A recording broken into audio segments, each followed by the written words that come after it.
একদম চোখে আঙ্গুল দিয়ে দেখিয়ে গেছেন এই জিনিসগুলো যখন দেখবে তখন কিয়ামতের অপেক্ষা করো। আপনাদের সামনে আমি কিছু তুলে ধরার চেষ্টা করছি।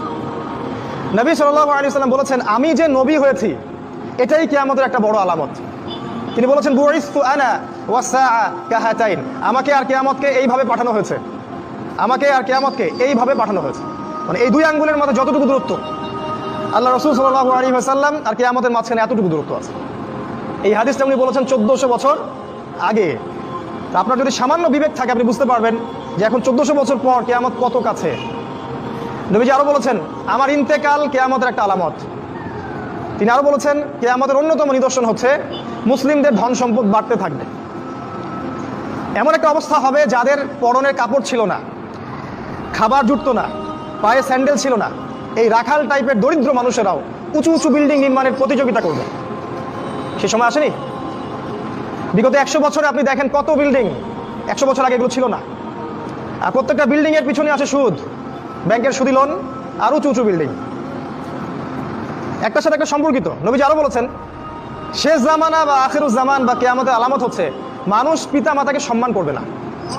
পিতা আর মা এই দুইজন যে সম্মানের পাত্র, এই বোধটাই মানুষের উঠে যাবে।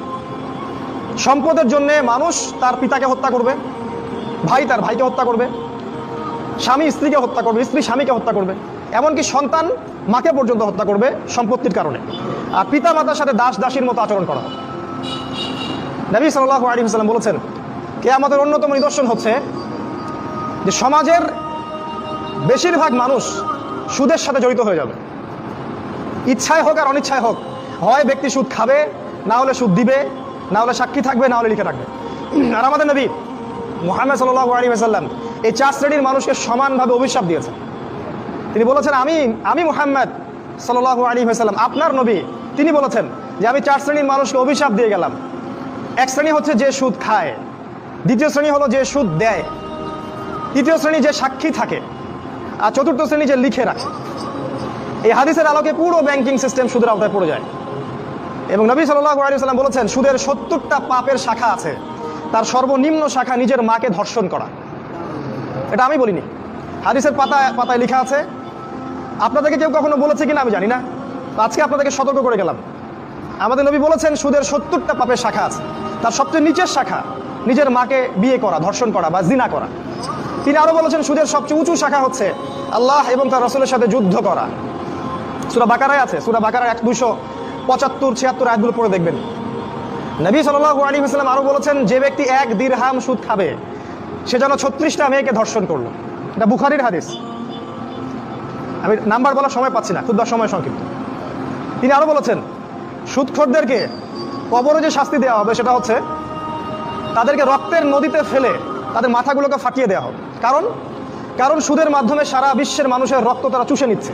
এই কারণে এর ফলাফলটা কি হয়? এর ফলাফলে ধনীরা ধনী হতে থাকে, আর গরিবরা যত দিন যাবে আস্তে আস্তে আরো দারিদ্র্যের অতল তলে নিষ্পেষিত হতে থাকবে। আপনার কাছে মনে হবে হয়তো আপনি 10 টাকা দিলে 15 টাকা পাবো, কিন্তু এটা নয়। আপনি আপনার টাকা পাবেন না, আপনি অন্যের রক্ত চোষা টাকা পাবেন। এর ফলে ধনিক শ্রেণীর কোনো ক্ষতি হয় না, তারা অনেক লাভবান হতে থাকে। এই জন্য বিশ্বের একটা অংশ আজকে ধনী হচ্ছে। দেখবেন এই পুরো বিশ্বের একটা অংশ দিন দিন ধনী হচ্ছে, ওই পশ্চিমা সভ্যতা। আর বাকি অংশগুলোকে দেখবেন তারা আস্তে আস্তে দরিদ্রের সীমার নিচে চলে যাচ্ছে। এটার কারণ রিবা, সুদ। তিনি আরো বলেছেন যে সুদ যারা খাবে তাদের জাহান্নামে শাস্তি হচ্ছে ওদের পেটটা ফুলে ফেপে থাকবে, আর পেটের ভিতরে সাপ কিলবিল করবে। আর ফেরাউনের অনুসারী যারা, তারা এদের পেটে পাড়া দিয়ে জাহান্নামে প্রবেশ করবে। এভাবে অপমান করা হবে। কেন ফেরাউনের সাথে তুলনা করা হলো কেন? আমরা জানি ফেরাউন এই পৃথিবীর সবচেয়ে বড় জালেম, আর সুদের মধ্য দিয়ে জুলুম